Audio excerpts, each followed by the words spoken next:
ರಾಷ್ಟ್ರದ ಗೌರವಾನ್ವಿತ ಮಾಜಿ ಪ್ರಧಾನಿ ಮಂತ್ರಿಗಳು ಹಾಗೂ ಜೆಡಿಎಸ್ ಪಕ್ಷದ ರಾಷ್ಟ್ರೀಯ ಅಧ್ಯಕ್ಷರಾಗಿರುವ ಎಚ್.ಡಿ. ದೇವೇಗೌಡ ಅವರ ಜನ್ಮದಿನದ ಅಂಗವಾಗಿ ಬೆಂಗಳೂರಿನ ಪದ್ಮನಾಭನಗರ ನಿವಾಸದಲ್ಲಿ ಆತ್ಮೀಯ ವಾತಾವರಣ ನಿರ್ಮಾಣವಾಗಿತ್ತು.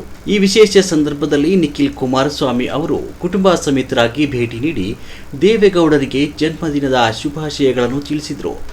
ಹಿರಿಯ ನಾಯಕರಿಗೆ ಗೌರವ ನಮನ ಸಲ್ಲಿಸಿದ ನಿಖಿಲ್ ಕುಮಾರಸ್ವಾಮಿ ಅವರು ಆಶೀರ್ವಾದ ಪಡೆದು ಕುಟುಂಬದೊಂದಿಗೆ ಕೆಲಕಾಲ ಆತ್ಮೀಯವಾಗಿ ಮಾತುಕತೆ ನಡೆಸಿದರು.